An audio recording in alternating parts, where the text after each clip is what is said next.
first Sunday service for the year. And I pray that we are prepared for what we are about to face this year as we have experienced 2024. Just I've mentioned in my post before that 2024 has enriched my life. Every experience, whatever it is, painful or masaya, never was wasted because it really accomplish God's purpose why He allowed those things in our life, especially sa buhay ko. So today, I will be teaching on how to face the coming new year with confidence in the midst of uncertainties. Alam naman po natin every time na papasok ang bagong taon, marami po tayong mga tanong, ano kaya meron tong taon na to, ano kaya, we don't even know what will happen tomorrow, so we might as well be prepared for what is to come. And I pray that everybody medyo lumago na po. Okay? So, dito po natin mami-measure through the message, have we grown? Okay? So, sabi po dyan sa Luke 6:46-48, why do you call me Lord, Lord, and do not do what I say?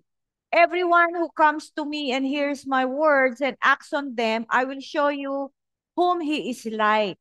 He is like a man building a house who dug deep and laid the foundation on the rock. And when a flood occurred, the torrent burst against that house and could not shake it because it had been well built. Ito po yung, alam naman po natin that the Bible is full of symbols and metaphors. Even it is a mystery.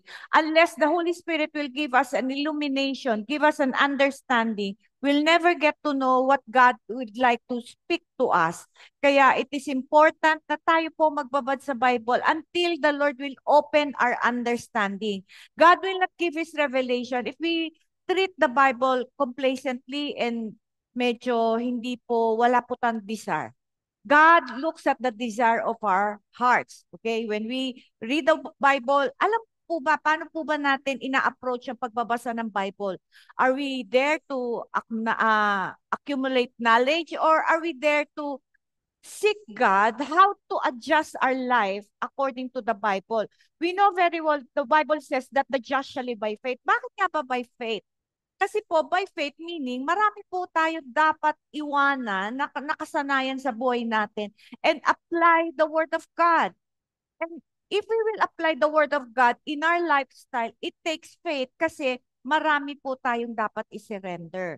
At para i-apply ang Word of God, kailangan po natin full trust sa Panginoon. Ibig sabihin ng faith, full trust, buong pagtitiwala na pag ito na po ang lifestyle ko, maraming mababago, maraming maapektuhan, at marami pong mga taong hindi rin mag-agree sa ating new conviction. So ang mangyayari, we need to have faith that whenever we choose God's ways, God will be with us, nandiyan ang biyaya niya. A man's character is like a house. Kasi sabi nga dyan, ang metaphor na dyan, na pag tayo, paano po ba natin tinataguyod ang buhay natin? Ibig sabihin, dito po sa talata na to, ang tinatanong dito ay ang bahay daw natin ay buong pagkatao natin. Paano po natin tinataguyod? Binibuilt ito, in-establish, okay, in God's ways, especially in His righteousness. Kaya dito, sabi niya, ito, ang ating takbo ng isip, ay para daw yung timber. Okay, ibig sabihin ng timber ay yun yung mga haligi na nagpapabibigay ng tibay. So, paano po, kamusta po ang takbo ng ating pag-iisip sa every time tayo po ay nakakaranas ng mga pagbigla-bigla, pabugso-bugso na pagsubok. So, ano una-una po nating iniisip? Paano po natin to didiskartehin sa buhay natin? Kasi kung paano natin titingnan at natutunan ang takbo ng ating isip at laman ng puso. Everything may filter yan. Okay? Parang sinasabi ko nga, every time nagbibigay po ako ng example, what if I give you a sunglass na red, you will look at me wearing red because may filter na po dahil yung sunglass nyo is red. Ganon po ang nangyayari sa filter kung paano natin i-interpret ang buhay natin, ang pagsubok natin, depending on how we filter it through our mindset. Okay? Example, pag tayo po naubusan ng pera, ang laging mindset ng tao, ay, ang hirap ng buhay. Mahirap na buhay dahil naubusan lang. So makita natin, dito natin ini-establish ang ating buhay In every situation, doon natin nasusukat paano mo tinaguyod for the whole 2024 at paano mo binild ang thought life mo in every situation. So doon po mangyayari. Every habit is a beam. Ibig sabihin, ano po yung lifestyle, pattern ng buhay natin? Yan po, ay parang kasama po yan. Materialis po yan ng buhay natin. Ibig sabihin, kasama yan paano natin hinanda ang ating buong pagkatao sa buong taon. Every imagination, a window. Ibig sabihin, paano mo tinitingnan ang pananaw sa buhay mo? Kasi nga sabi niya, every imagination is a window. Kamusta po ang bintana ng ating buhay? Well or badly placed. They all gather into a unity, pleasing or abnormal. We decide how that house is constructed. Ibig sabihin, depende po yan, ang pananaw natin, ang emosyon natin, ang buong pagkatao natin, paano natin haharapin ang buhay natin. Kasi yun po yung nag-create ng pattern sa buhay natin. Okay? Unless one builds his character on the rock-solid foundation of God's word, he will surely be swept away by the flood. Kaya nga sabi, depende daw paano natin binild ang ating buong pagkatao sa salita ng Diyos, yun po ang magtatakda kung tayo po ay magtatagumpay, manatiling magtagumpay. Example po, no? Lahat po tayo nakaranas na tayo po ay nasaktan, tayo po ay na-offend sa family natin, sa mga tao sa paligid natin. So paano po ito dinidil? Do you dwell on bitterness and forgiveness? Then, makikita natin, when you dwell on this, every person na merong dating sa'yo, na madali ka ma-offend kasi yun ang pattern mo. Pero every time na-offend ka and you surrender it to the Lord and you say na, Lord, inalaw mo to just to show me what needs to be changed, what needs, Lord, mabago sa buhay ko, kaya ako na-offend, ibig sabihin lang, pero part of us na buhay pa, makasarili pa.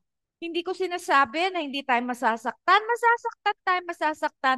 But we have to get it to a point of our life na pag tayo nasaktan, madali na tayo makabangon, hindi na tayo doon nagdidwell. Ibig sabihin, madali na, ay, Lord, nasaktan ako. Sige, Lord, ito pala yung area ng life ko na makasarili pa ako. Dahil di ba sabi nga ng Panginoon, pag ikaw punong-puno ka ng sarili mo, madali ka masaktan. At pag ikaw naman, patuloy kang you deny yourself, you die to yourself, namatay ka sa sarili mo, makita mo, dating mga, alam mo yung mga diskarte ng family mo, na pag-uugali nila, hindi ka na apektado. Bakit?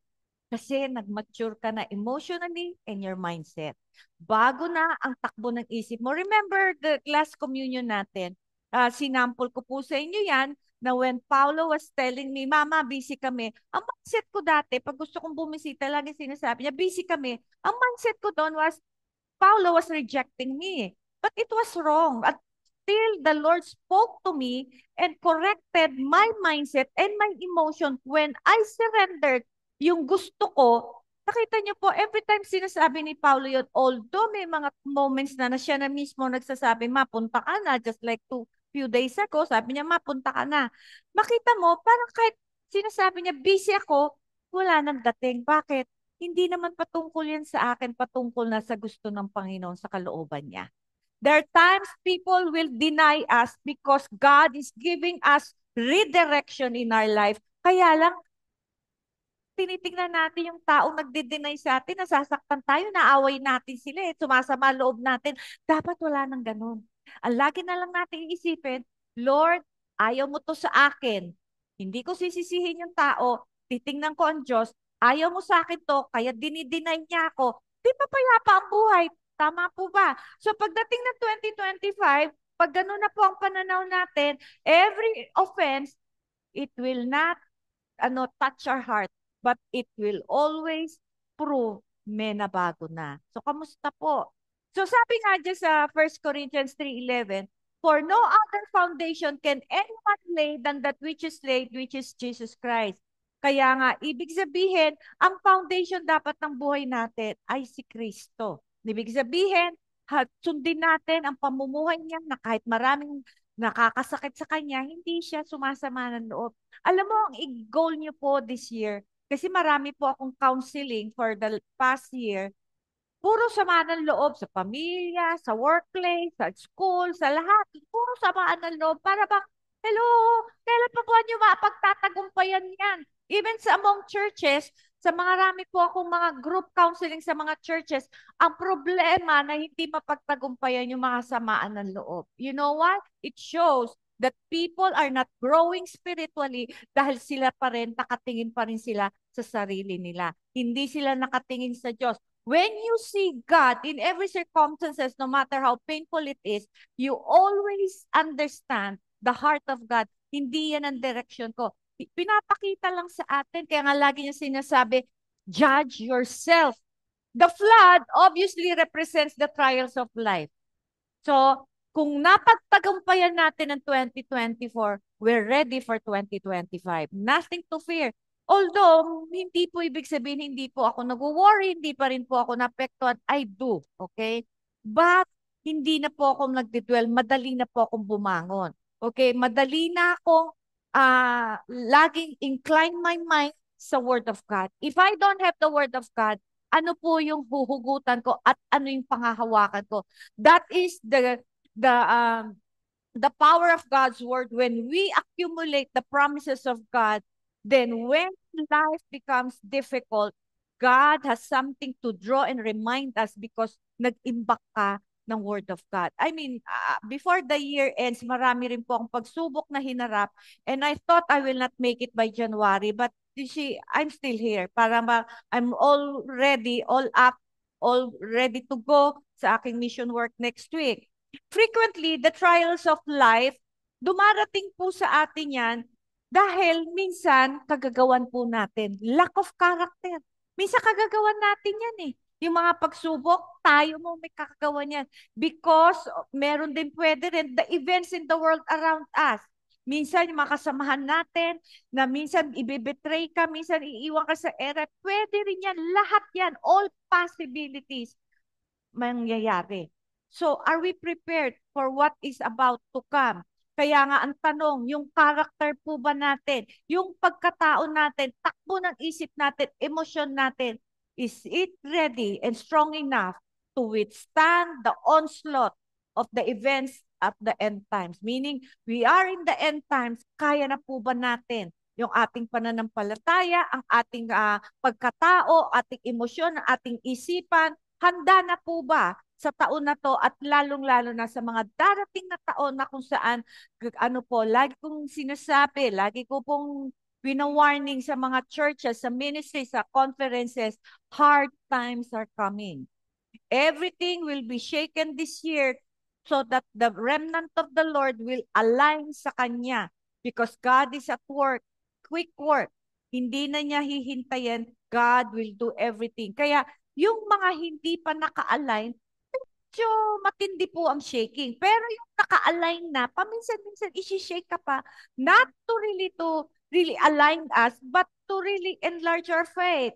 Kaya nga, yung po bang mga pagsubok na harapin natin, kaya po bang mapagtagumpayan kung tayo po ay puno-puno pa rin ng kahinaan? Kailangan po by 2020, the end of 2024, na-measure nyo na napagtagumpayan ko na ba yung mga aking kahinaan. And I praise God, when pumasok po ang 2024 last year, meron po akong goal na kailangan tong kahinaan na to mapagtagumpayan. And praise God, with all the discipline, with all the difficulty, with all the suffering, yun lang po pala ang accomplish ni Lord. Kasi sabi niya, Grace, I'm answering your prayers. You want to with to overcome your weakness.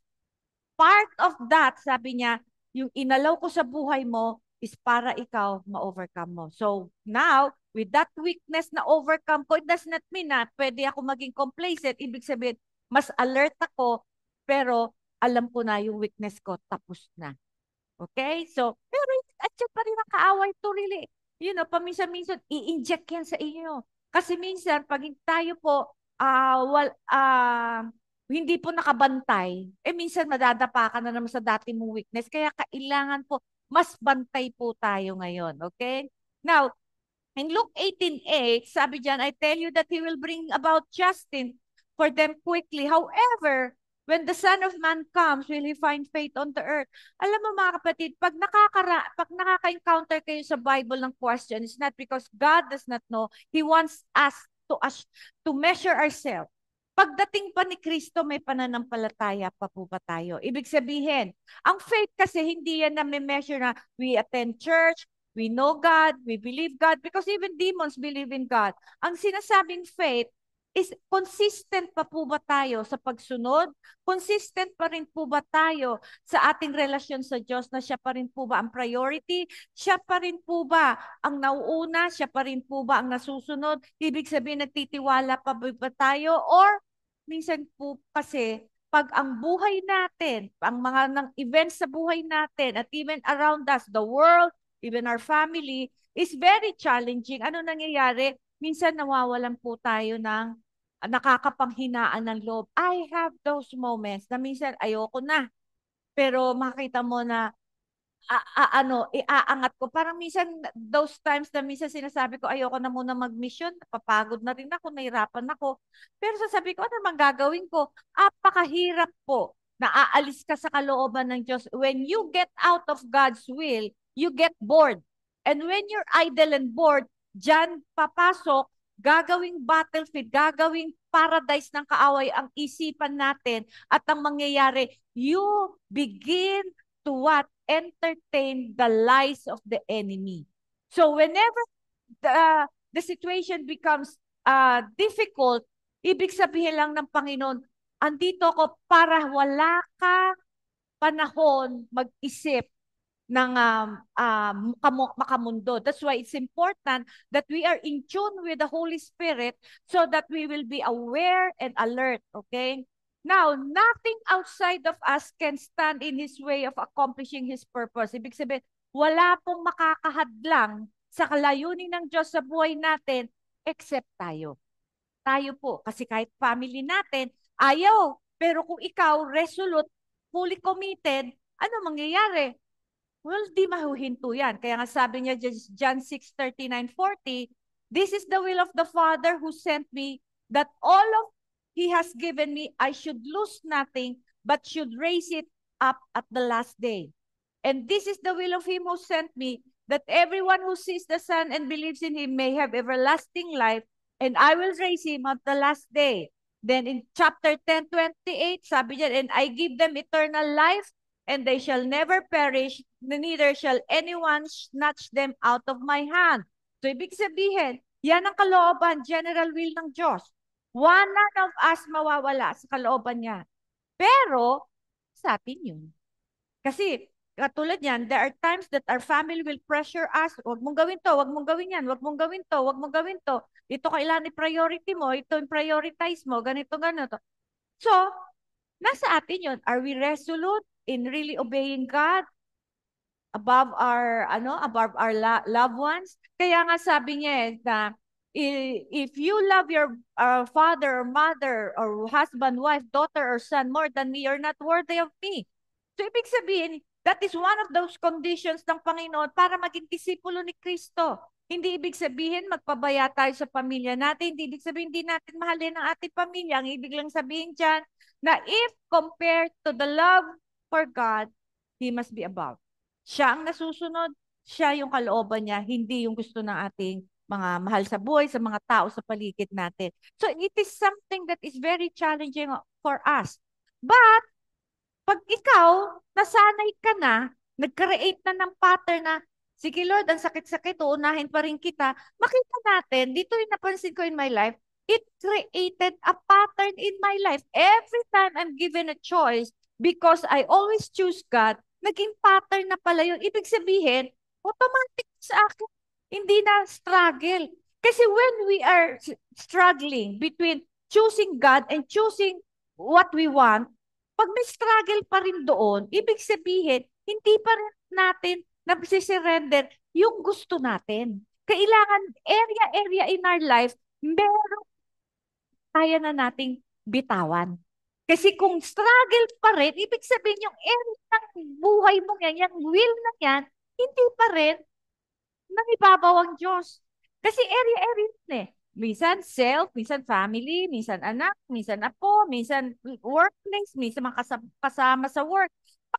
Area-area na yan. Okay? Lahat yung struggle natin. Sino pipiliin natin? Pag itong na to, napili natin, Lord, ikaw, uulit-ulitin yan. Uulit-ulitin yan until what? It creates a pattern. Pag hindi mo napapasa yan, you will not move forward with God para i-try na naman another aspect of your life, mapagtagumpayan mo. Kaya at the end of the year, parang wala yata na pagtatagumpayan ng makaramihan ng Kristiyano. Bakit? Dahil one area that God is dealing, hindi natin masunod yung gusto ng Diyos kasi nasusunod pa rin yung gusto natin dahil sabi ng family, sabi ng mga tao, dahil opinion. Why? You have not surrendered, denied yourself, carry your cross and follow Him. Hanggat hindi yan nagiging pattern sa area, one aspect of your life, uulit-ulitin ni Lord yan until you give up. Until you surrender, Lord, sige, ikaw na uunahin ko. Hindi ko na pakikinggan. Ito ang gusto mo ang mauuna. Makita mo, pag pinili mo siya, uulitin na naman. Why? Kasi God wants to create a pattern. Why? Kasi tayo, lumaki tayo, tumanda tayo na may pattern sa buhay natin, yung mga nakasanayan. Babasagin ni Lord at aalisin yung mga nakasanayan para yung paraan lang niya ang ipapamuhay natin. That is the way of God. Now, on the part of God, may promise siya, Philippians 1:6, being confident of this very thing, that He who has begun a good work in you will complete it until the day of Jesus Christ. So yan ang part ng Panginoon. Kung ano, tatapusin ko ang inumpisahan ko. But, it depends on us. Why? Remember sa Israel, ang promise niya, He will deliver them from Egypt and bring them to Canaan, the promised land. He was able to deliver them from Egypt, pero hindi niya naitawid sa Canaan because of the choices, the attitude, the behavior, the reactions of the Israelites. These things are very important before God. The attitude, the motive, the behavior, and even yung ating reaction. Okay? Importante yun eh. Okay? Kasi nandyan yan sa puso natin. So, pag tayo po, merong mga challenges in life at nahihirapan tayo, ano po ang reaction? Then, we'll follow what? The attitude. Then, third, ano mangyayari? Then, yung motibo. Makita natin, kamusta po ang 2024 sa tatlong to? Every difficulty, how do we react or respond positively or react negatively? And then pag negative po, automatic ang attitude, negative din. Then pag negative ang attitude, then lahat ng gagawin mo, motibo mo, mali. Bakit? Because it came from a negative heart, impure heart. Kaya yun po yung sabi niya, I will complete it until the day of Jesus Christ. Ang tanong, nakausog na po ba tayo from the starting line? So, kayo na po ang bahala dyan. A way to measure the strength of our faith, ito po ang ating panaan para tayo matimbang natin yung ating pananampalataya para tayo po ay makita natin na yung bang buhay natin bumuti. Sa iba kasi, marami pong gustong hinahangad na hindi nila makamtan. Minsan pera, minsan trabaho, minsan asawa, lahat po yan, okay? Pero may sinabi ang Panginoon sa Psalm 84:11. So para maayos po natin, mabagong ating takbo, sabi diyan, no good thing will He withhold from those who walk uprightly. Walang ipagkakait ng Diyos sa mga taong lumalakad ng tama at matuwid sa harapan niya. Kaya pag po lumalakad ng matuwid sa harapan ng Diyos, yung hindi natin makamtan, hindi problema. Kaya lang minsan, yung problema natin, tayo kagagawan natin. Kasi nga, because of lack of character, dahil pinipilit natin gusto natin, so ang mangyayari, everything get affected.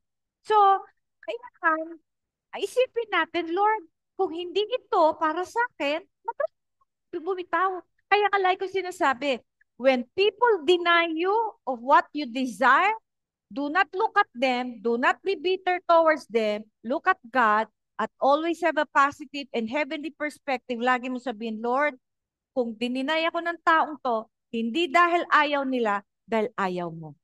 Mas madali buhay pag ganun, mga kapatid. Pag lagi mo nakikita ang Diyos. Bakit? Ilagi mo lang isipin, hindi mo naman ipagkakait sa akin ikabubuti ko. Kung hindi ito ikabubuti ko, at kahit gusto ko, madali na tayong bumitaw. Eh, tanong, madali na po ba tayong bumitaw? Okay, hindi naman sila makasagot. Ano? So, getting what we want rather than what we need can be spiritually deadly. Okay? Kaya nga sabi dyan sa Revelation 3:17, because you say, I am rich, have become wealthy, and have need of nothing, and do not know that you are wretched, miserable, poor, blind, and naked. Ito po kasi yung problema ng mga Laodiceans. Sa tingin nila, okay na ako. Do you know that the Lord spoke to me, ito lang very recently. Ang sabi dyan, okay, thou can always deceive us. And the greatest deception na alam mong na-deceive ka is believing hindi ka deceive, pero deceive ka. Especially, pag alam mo okay ka, well, actually, hindi ka okay. Di ba? So, when you believe okay ka, hindi ka deceive, actually, the enemy has got you. Kaya I rather, before I claim something, I bring it before God.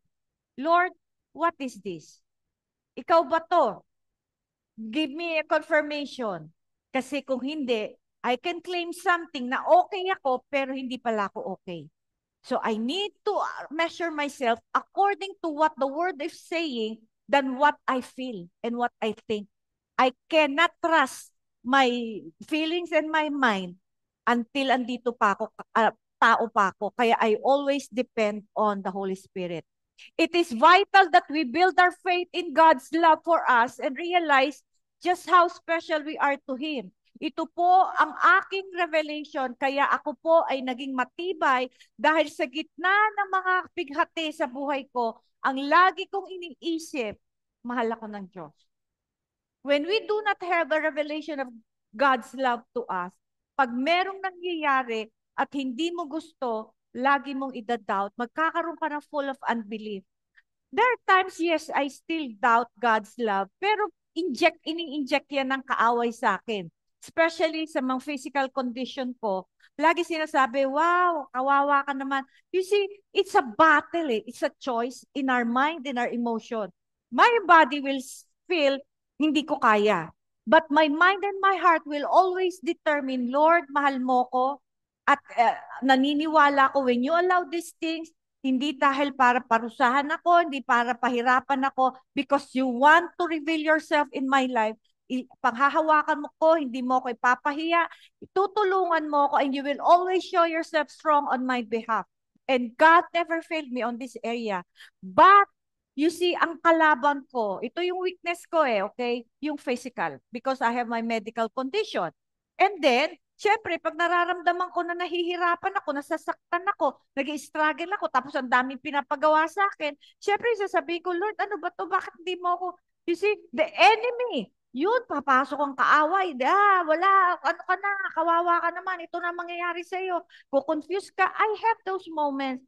But you see, my solution will always be, be still, pause, and I ask God, Lord, give me an assurance. And then when God gives me His peace and He gives me grace, you know how much I love you. That love is enough for me to go on. What is that? What is that love? Alam mo yung kabubuti ko. Okay? Alam mo kasi laging tinatakot sa akin ng kaway, babaksak ka dyan, atake ka, mamamatay ka, mga ganon. Siyempre, i-inject niya yan. So, it's up to me if I will entertain or not. Pero lagi ko sinasabi, no. Sabi mo, Lord, you will never put me to shame. You love me, you will honor me because, Lord, I am always obeying you. So makikita mo, laban yan every day. Kung sino na nanalo sa mind natin tsaka sa emosyon natin. At many times, yung weakness ko, like my body, at kaya malakas pa yung pakiramdam na hindi maganda. So anong gagawin mo? So, doon ang laban na, Lord, you love me enough na hindi mo ako ipapahiya. You will see me through and you will always show yourself strong on my behalf. And makikita mo, mga kapatid, that kept me going Dahil mahal ako ng Diyos. Di ba? And sa 1 John 4:17 sabi, and we live with Christ, our love grows more perfect and complete, so we will not be ashamed and embarrassed at the day of judgment, but can face Him with confidence and joy because He loves us and we love Him too. Itong promise na to is will to perfect our faith in God's love for us, give us power, we need to face our trials. Ito po yung dapat magkaroon po tayong revelation of God's love. Okay? Para Lord, ang pagtitiwala ko, hindi yung kakayahan ko, hindi yung magagawa mo sa akin, kundi mahal mo ko. When we anchor everything of our whole being in God's love, sabi niya, perfect love cast out fear. Maranasan natin ang perfect love ng Diyos, lahat ng takot mawawala. Yun ang ibig sabihin. Kaya nga, in doing so, we will be imitating the faith of Jesus Christ. Remember, Jesus Christ was hanging on the cross in pain. Lahat na naranasan niyang hirap sa isang tao. Okay? Exercise in facing his trials, showing absolute faith in God's love. Parang sinasabi niya, hirap na hirap ako. Okay? Wala ka yung presence ni Lord eh. Even sometimes, hindi mo mararanasan, even Jesus Christ, when the Father left Him, remember on the cross, during His earthly life, He always addressed God, Father. But those times, 3 hours, He addressed, God, God, why have you forsaken me? It was cut off because He took the punishment of separation from God. Kaya naranasan niya para tayo ma-reconcile sa Diyos. He did not feel the presence of God. And yet, He withstood that crucifixion because isa ang isip niya, mahal ako ng Ama ko. When you have that revelation, you can go through life's troubles with confidence. All this because God loves me. You see, sometimes we relate God's love in faithfully providing for us, protecting us, healing us. But there is another side, the faithfulness of God and God's love. He will allow these things in our life, no matter how painful it is, because He loves us. And that is one area of God's love that I understood. God's love does not consist only of what we can get, but God loves consists also of what He wants to achieve in us. And that we must come to that level of faith of His love. You want to accomplish your purpose in my life and you will do everything. It only means I will go through these trials. So mga kapatid, baguhin natin. Dagdag na lang natin, okay? Mahal ako ng Diyos, alaw niya to. Hindi yung, mahal ako ng Diyos, God will provide, God will heal. But what if all these are denied? Will you still believe that God loves you?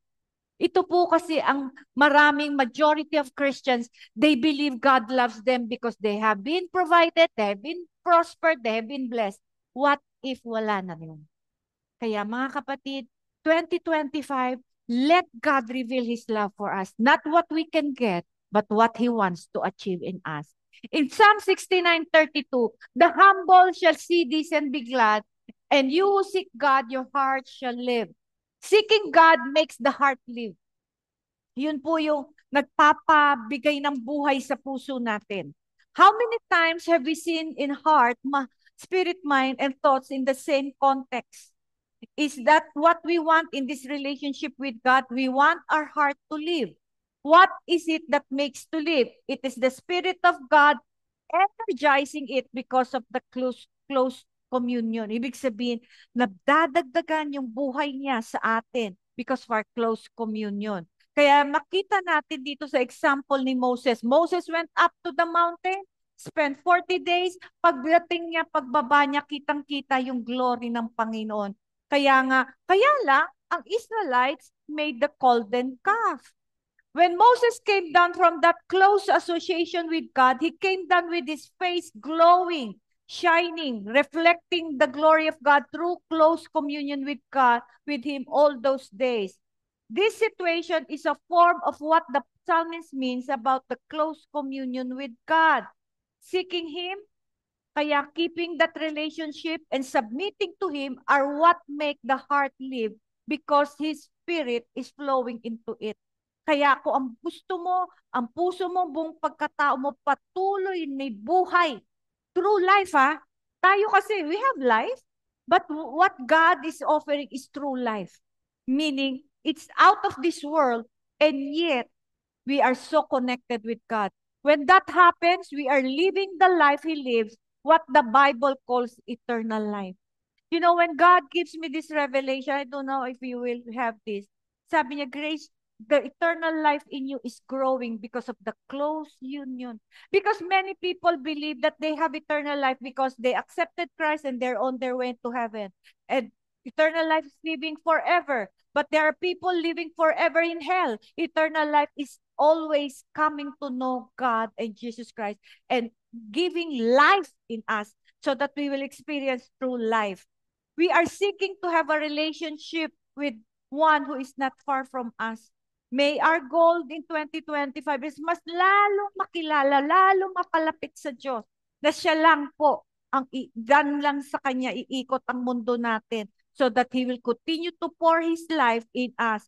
May our body may give in, sometimes may be weak, but when our spirit is alive and strong because of His life and His light, then we can go through life with confidence.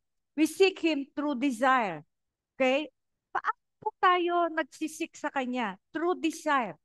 The desire to be like Him in every way drives our submission to Him and obedience. Ito po yung nag-inspire sa akin. Bakit ako inspired to obey? Because, number one, my desire is to submit. It question, what is your desire? Kasi doon magtatakda kung tayo magpapasakop at susunod. When our desire is not in God, we will have a hard time submitting and obeying God.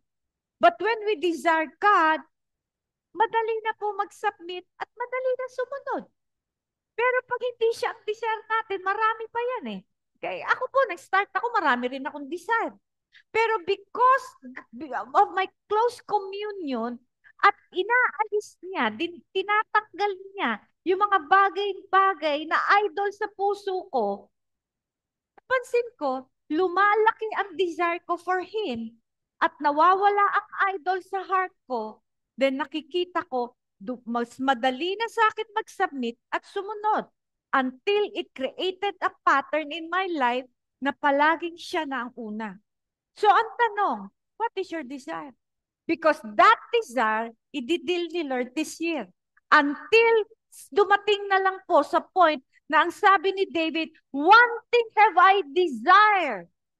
Dumating sa punto ng buhay natin, iisa na lang ang ninanais natin. Kaya mga kapatid, it's a long way reaching that path. But mga kapatid, let's start, okay? So dito ko napansin, when our desire is growing towards the Lord, the world becomes diminishing. Nadidiminish yung gusto mo sa mundo. Okay? Hindi pa ako 100% dyan. Ang dami ko pa rin desire. Okay? But the thing is, napapansin ko, pag sinabi ko, Lord, sige, may desire. Tinuturo kasi niya sa akin eh. Sabi ko, meron pa pala ako nito. Okay? So, sige, Lord, si-surrender ko. Hindi na ibig sabihin, bukas na bukas, wala na yan. May mga situation siyang i-create na, sige na, madali mo nang i-give up. Nga pala, pinapag-give up to. Kasi mga kapatid, a close relationship with God, madali na kayong mag-usap. Madali na kayong magkaintindihan. Di ba kayo pag meron kang close sa family mo, dahil nagkakaintindihan kayo, madali na kayo, nag-gets mo na kagad. Pero yung hindi kayo magkaintindihan, parang ang hirap kayo magkakaroon ng common ground. Ganon din si Lord sa atin. Minsan hindi natin siya naiintindihan, nagre-resist tayo. Pero pag nag-gets mo, okay, ito pala yun. Madali na. So, battle will become fierce, trials will become more difficult, but life becomes comfortable and convenient. Why? Because it starts inside. Nasa loob po ang ating dinil niya. Parang, okay, madali na mag-surrender. Ay, kukuha niyo po ako, okay? Laodicean churches show it was so important to him that he threatened both groups with destruction. One had lost their first love and the other was complacent. Neither was close to him. So mga kapatid, kamusta po ang closeness natin sa Panginoon? Meron ako, Will.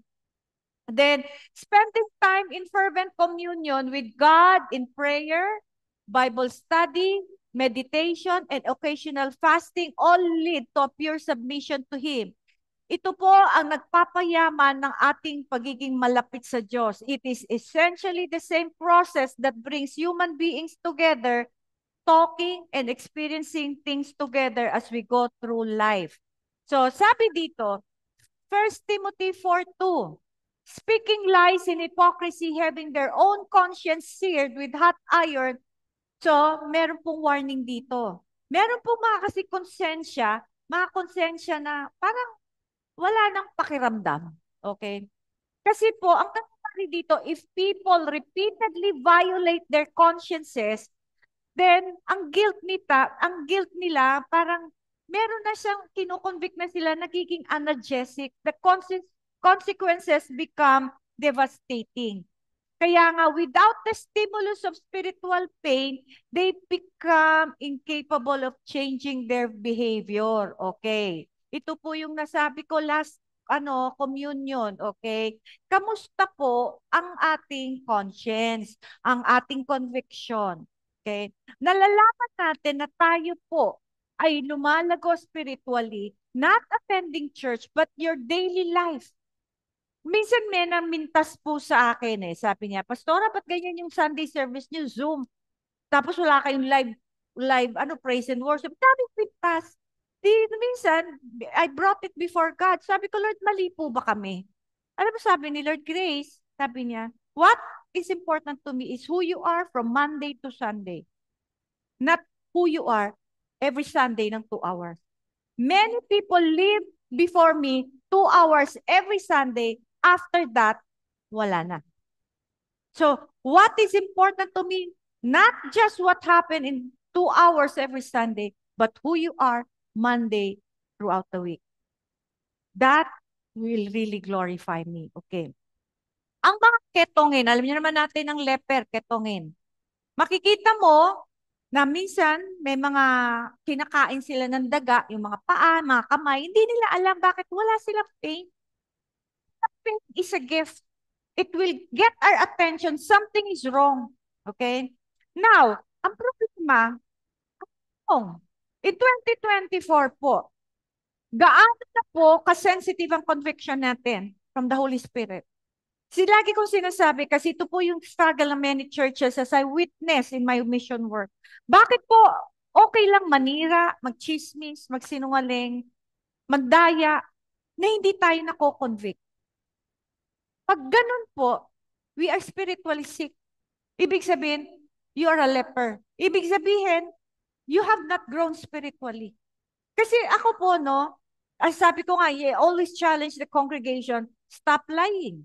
Hindi na tayo dapat nagsisinungaling. Pero pag ikaw, nagsinungaling ka at hindi ka na-convict, something is wrong. Ibig sabihin, hindi ka lumago. Dahil pag tayo po lumalago kay Kristo, ang ibig sabihin niyan, lumalago ang life niya at ang light niya, konting pagsisinungaling, kukonvict ka niya. Kaya mas madali ka na mag-convict and yung makukita mo, magre-repent ka at ayaw mo na. Okay? But if the Christians, complacent, casual ang lying, pagmumura, pagchichismis, paninira, without conviction, I'm malaking question ko eh. Do they have the Spirit of God? Kasi sabi nga, if you have the Spirit of the Lord, hindi mo kayang manatili sa kasalanan kasi andyan ang Spirito ni Kristo. Kaya yung sinasabi ng 1 John if the Spirit of the Lord, you cannot live in sin. Hindi ko ibig sabihin perfect. Minsan makakasinungaling ka, minsan mapapag-isip ka ng masama, minsan may ganun pa tayo but madali ka nang makonvict. When conviction is very strong and very sensitive, you have grown. Lumago ka spiritually. Then, pag lumago ka, makapapakita sa iyo ni Lord, yan ang area na gusto kong mawala sa buhay mo. Papakita niya sa iyo yung gusto niyang mabago at maalis sa buhay mo. When God shows you something, that is a great blessing. How? You know, my goal is to be more like Christ. Okay? Tutulungan ni Lord. Alam niya yung un-Christ-like. So, paano ituturo kung ayaw ko naman? So, Minsan, meron tayong prayer na we become so hypocrite. Lord, gusto ko mabago. Pero when God is pointing something to us, we deny it and we reject it. Don't ever pray about it. When you ask, Lord, help me to change what area in my life, meron at merong ikikreate yan na situation to show us what is in our heart. Pag pinakita, hindi naman ako yan eh. Yan yun eh. We blame others. Ibig sabihin, hindi ka pa rin nagkakaroon ng life. Kasi hindi mo mabago ka dyan eh. Kaya yung taong yun, ginagamit ni Lord para mabago ka. At pag nabago ka, imbis na nasaktan ka, imbis na na-offend ka, sasabihin mo, alam ko na. Ito yung dinidil sa akin ni Lord. Sige Lord. So makikita mo, hindi ka magagalit sa tao. Kaya magugulat yung tao, ba't hindi ito na-offend sa akin? Liha kita eh. Okay? Sandpaper kita eh. Huwag mo naman sabihin. Baka naman yun ang ma-offend, okay? So, ibig sabihin, naiintindihan mo na nagkakaintindihan kayo ni Lord, okay? Dapat dumating na tayo sa ganito, sa buhay Kristiyano.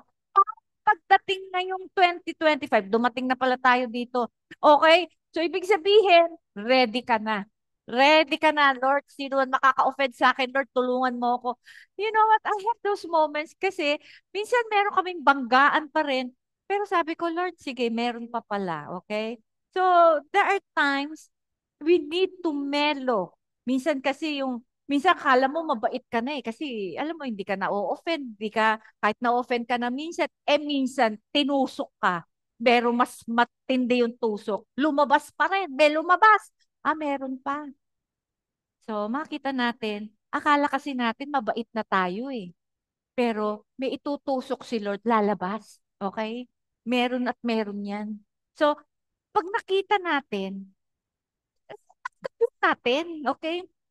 A person can reach a point where it is no longer possible because in his perversion and wickedness, he has burned his conscience to cinders. We need to thank God for the capacity to feel both physical and spiritual pain. It provides us with the warning and the motivation to change, to be transformed into the image of our Jesus Christ.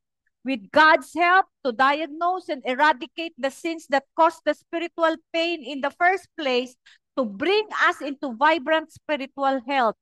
As the author of Hebrew writes, now, no chastening, painful discipline seems to be joyful for the present, but grievous.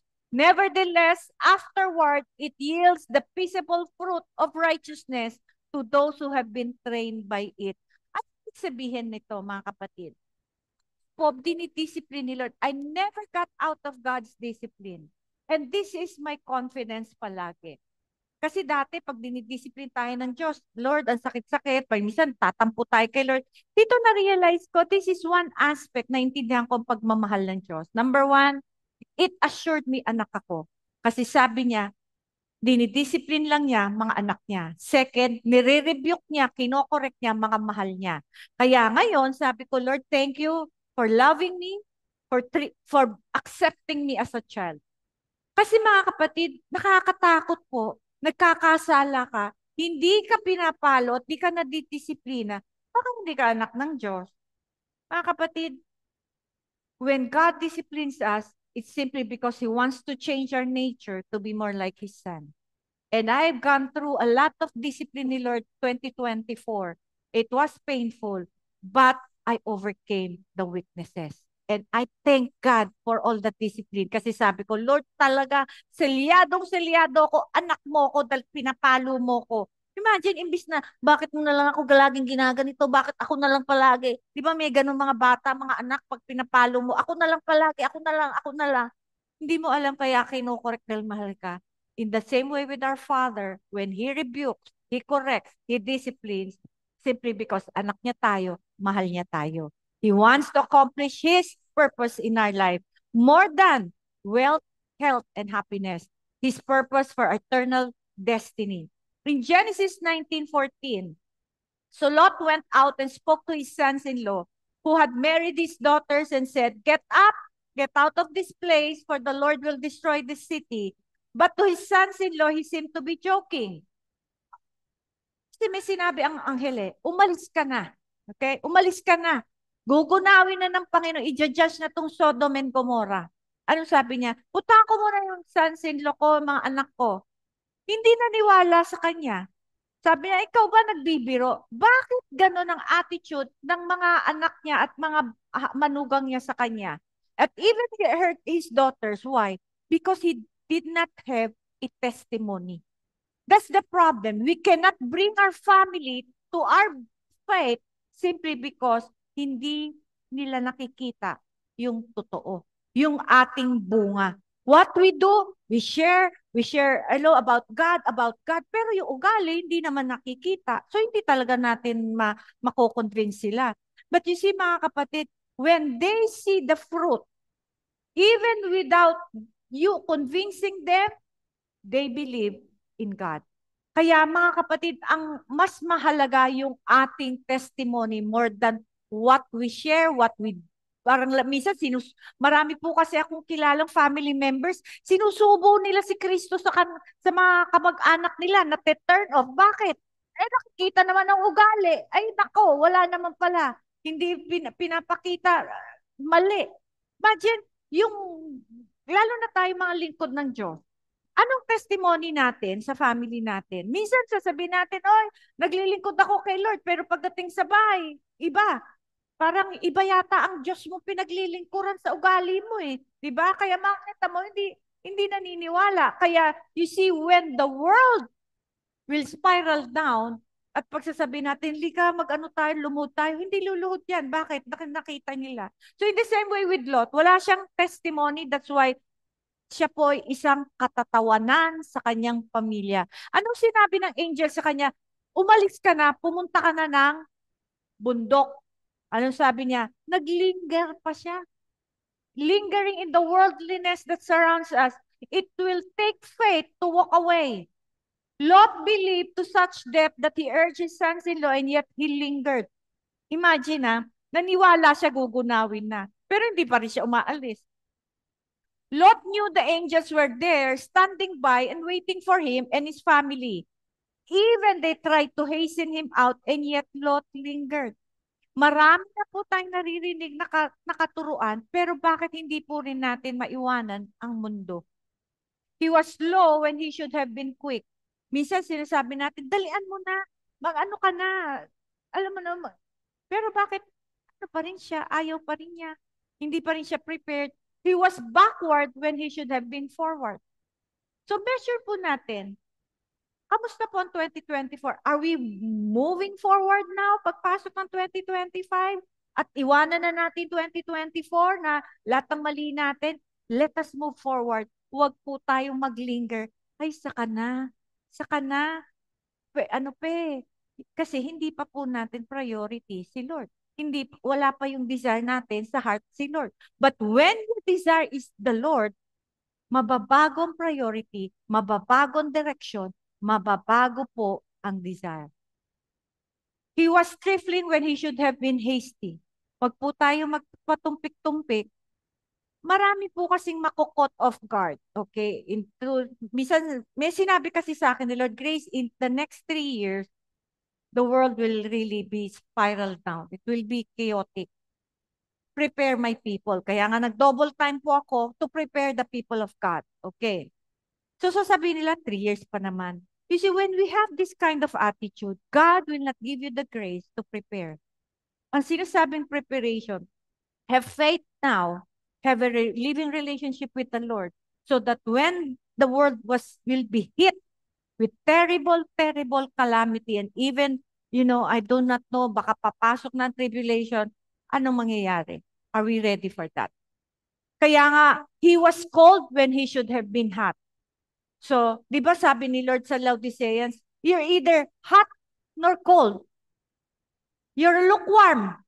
Sabi niya, mas gusto ko ng cold ka eh. Ibig sabihin, kung backslider ka na. Kung hot ka. Pero yung minsan na, Lord, sa'yo ko, magsisimba ako, pero last ka na. Lukewarm yun eh.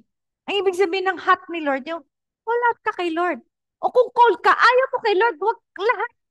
Mas gusto nga niya may category. Ayaw niya ng gray area. Ayaw niya ng lukewarm. Yung lukewarm, dinudura niya. Okay? He was loitering, we should have been hurrying. Ibig sabihin, sa mundo po, kamusta po ang ating attitude towards the world? Okay. Nung ano po, nung December, nag-study po ako to prepare my lesson. There were times, naboboard din po ako, parang, Lord, ayoko muna, kasi na-overwhelmed din ako sa revelation. So, what I did, nanonood ako ng movie just to keep myself para bang in touch with the world, okay? So, nung nag-download ako ng Netflix just to watch movies. Pero sabi ni Lord sa akin, Grace, ayaw ko dati, bakit binabalikan mo? Ay ko nga no, Lord, ba't ko nga ba binabalikan? Alam mo, kahit hindi pa tapos yung subscription ko, inan-install ko. Sabi ko, Lord, sayang yung binayad ko, pero what is 100 plus? Importante, ayoko na yan. Yung si mga kapatid, huwag natin balikan yung dating inayawan na natin. Kasi pag yung dating inayawan natin, binalikan natin because out of boredom, I tell you, it will, makaka-capture ka na ulit. Kaya sabi ko, sige Lord, sorry. Although minsan may desire ako, pwede ba Lord? Pero sabi ko, wag na nga. Kasi nga mga kapatid, as human as we are, no matter how you spiritual, yung flesh part, ida-drag down ka niyan eh. Kasi hindi naman palaging, alam mo kung aral ako ng aral, hindi. There are times my mind and my spirit is so overwhelmed. Kasi minsan, pag sobra-sobra ding revelation, nakaka-overwhelm din po. Nakakapanghina at the same time, minsan may days hindi ako magbabasa. You know why?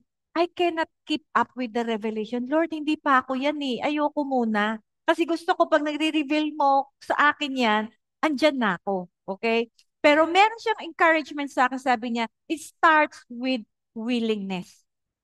Remember sa Second Corinthians 8, if there is willingness pero hindi mo kaya, God will acknowledge that willingness.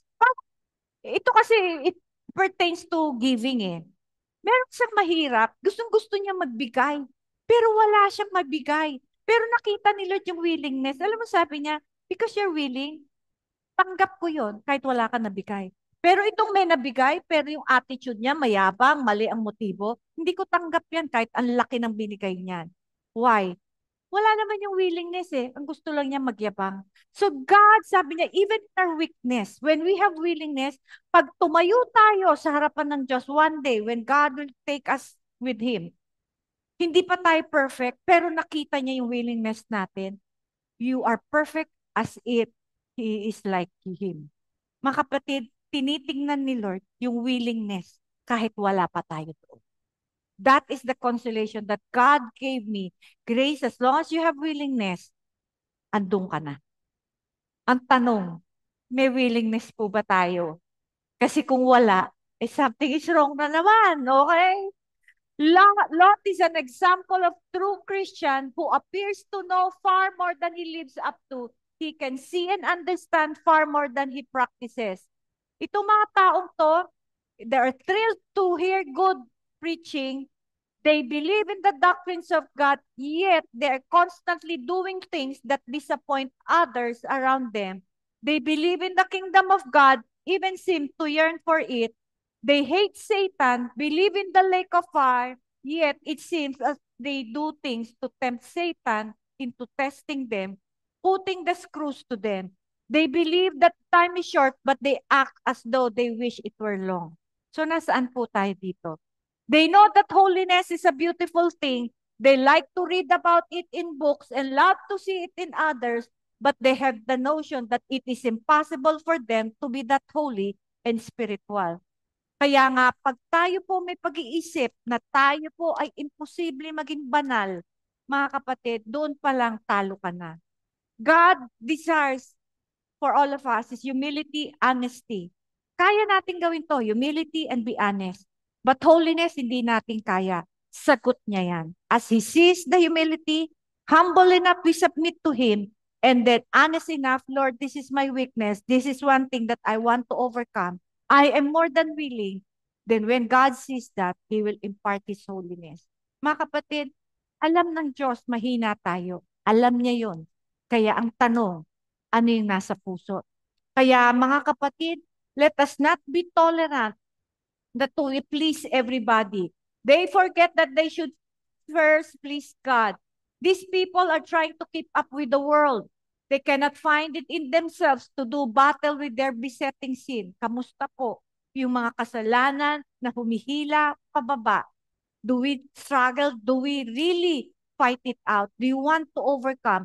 Alam mo, may mga weaknesses ako mga kapatid and I praise God na overcome ko. Every time na-offend ko ang Diyos, grabe ang iyak ko. Kasi ayoko talaga siyang ma-offend. I really don't want to offend God. If mas iiyakan ko pa yung ma-offend ko ang Diyos, may iyak ako na pag nahirapan ako physically, may iyak ako pag nasasaktan ako, pero iba po ang iyak ko pag nasaktan ko ang Diyos. Kaya nga, whether it is laziness, bad temper, pride, excessive self-concern, vanity, or impatience, they allow it to remain in their mind, justifying it by thinking, well, just the way I am. Hindi po. Can change us. Yung mga mali natin, mababago yan.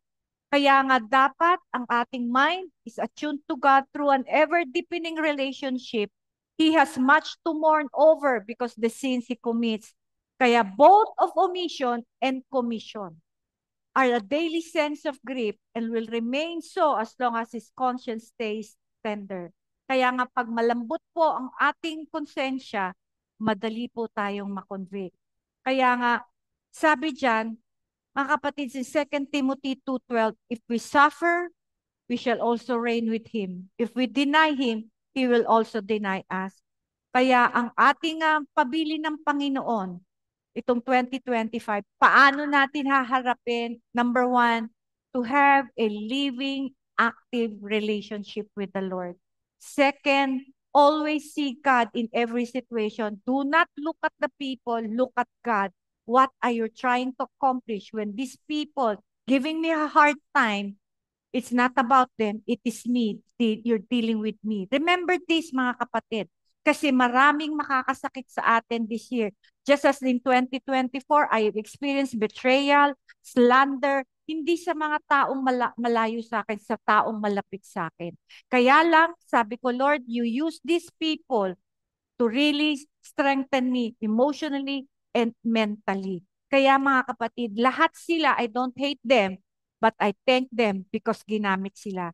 Mga kapatid, all this work for the good of those who love God. And I always remember, Lord, mahal mo ko to allow this in my life. God is sovereign. And I want Him to have a control in my life. Sa Acts 14:22, sabi diyan, strengthening the souls of the disciples, exhorting them to continue in the faith and saying, we must through many tribulations enter the kingdom of God. In the last days, there will be great suffering for the saints who wish to press and to become holy. We need to have a vision of the last days to hold us firmly on the pathway of righteousness.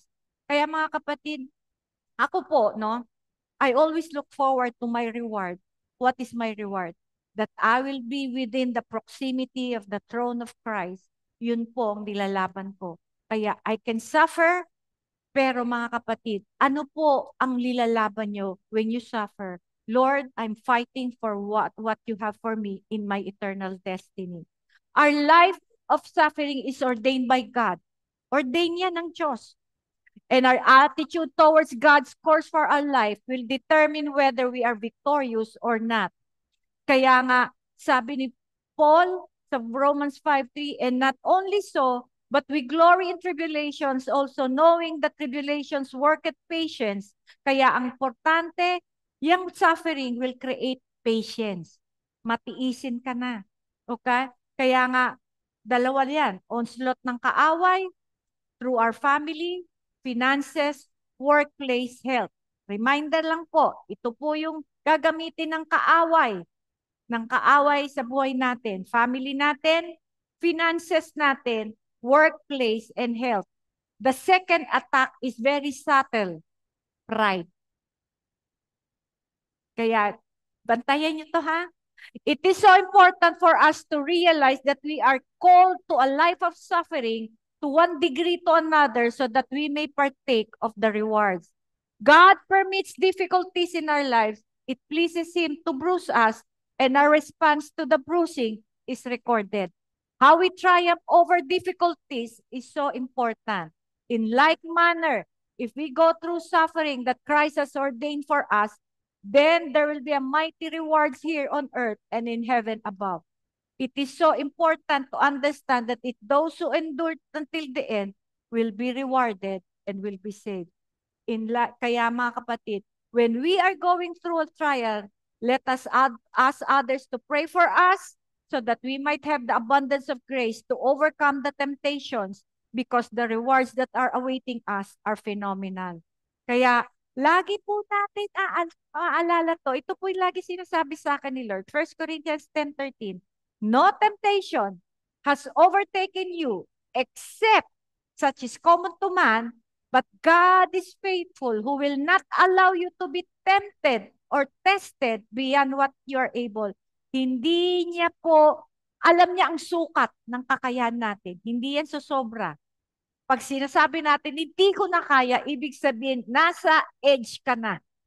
Alam na niya how to save and rescue you. Ibig sabihin, pag nasagad ka na at hindi mo na kaya, na-accomplish na niya yung gusto niya. Nabasag ka na para lumambot ka na sa kalooban niya. Mga kapatid, faith is believing that God loves me in spite of my circumstances. Yan ang pabaon ni Lord sa atin lahat. God is very involved and concerned. Events do not happen accidentally to God's people of whom God is very aware. There are always good, whether or not they appear as such on the surface. This is no way means that they are fun to go through. It brings destruction of things we may hold dear. Aalisin lahat niya ang idol sa buhay natin so that we can align. It might be quite painful and frightening, but if we believe God and if we are coming to know Him, then we will strive to work through it in patient hope, trusting in His wisdom, love, and power. May we allow God to purify us of the cares, the riches, and the pleasures of this life. Otherwise, we will not be fruitful. If holiness does not involve both action and emotion, it becomes something we can put on and take off. We can be hypocrites and so ineffective in our Christian life. Holiness is not just a way of life or a rule to live by. It also produces the very best quality of life. You know, holiness, akala natin it involves only suffering. No, it involves the best quality of life. And madalas hindi natin nararanasan yung quality of life kasi mayroon po tayong gusto at nakatuon tayo sa iba. But when you desire God and you experience a measure of holiness, napansin ko rin, ang buhay ko, bumubuti ng bumubuti, paghinhawa ng paghinhawa, paganda ng paganda. Ibig sabihin, God will match the quality of life based on the quality of the victory we allow Him in our life. The real success is how God wants us to be, how we allow the Holy Spirit to move in our lives. Nobody is spared from pain. I rather use this pain for His glory and to change me. Kaysa masaktan ako, walang kabuluhan. Mga kapatid, let us use the suffering, the pain, the trials in life this year to be fruitful, to glorify God, and to have the best life ever. Amen po ba? Father, we thank you, Lord, for this message. Prepare us for what is to come this 2025, not with fear, not with worry and anxiety, but with confidence, because you have shown yourself faithful and always strong on our behalf when life is so difficult and so many obstacles to overcome. Panginoon, pinakita mo na pagtagumpayan namin ng 2024, what is there in 2025 na hindi namin kakayanin, na alam namin, pangungunahan mo kami, babantayan mo kami, iingatan mo kami, at Lord, lalong-lalo na that we can be fruitful, give glory to your name. Father, make our life be effective, be fruitful, magnifying you, giving testimony to others that, Lord, that our God is alive, our God is faithful, our God is powerful. Nothing is impossible with God. Kaya po, Panginoon, purihin ka, sambahin ka, at pinasasalamatan ka namin sa mga natutunan namin today, even, Lord, last year, and what we have become because you are at work within us. I decree and declare, ano yung upisan mo, tapusin mo, Panginoon, to align us to your perfect will, to your righteousness, to your will, to your ways, and to your purpose. I pray for the CRCM. Lord, let CRCM arise again with greater faith, power, and authority to show the world that, Lord, we are your people carrying your name. And in that name, we will show the world we are, Panginoon, powerful being. Father God, we thank you, we glorify you, and may your name be high and lifted up. In Jesus' name, amen. Again for joining. Okay na? Okay, thank you for joining us uh, today. And next week po, Pastor Ana will take over the preachings. And then I will preach again sa last Sunday of January. But we will be in Pagadian by that time for the wedding of Jig and Dawn. And continue to read your Bible. Nasa Romans na yata sila. But every time I will preach, hindi po sa Bible para ano po, may variety naman po. Okay? So, thank you. And I pray that your new year will be so wonderful, so spectacular, and so full of surprises from God. So, enjoy your new year. Hindi lamang po nung January 1 ha, kailangan hanggang December 31, enjoyin nyo po, okay? Get to know the Lord and submit to Him. And pag-pray po kayo na siya na lang po ang priority nyo. So, thank you once again. God bless you. Be strong. Katipunero po tayo. So, God bless po. Bye-bye.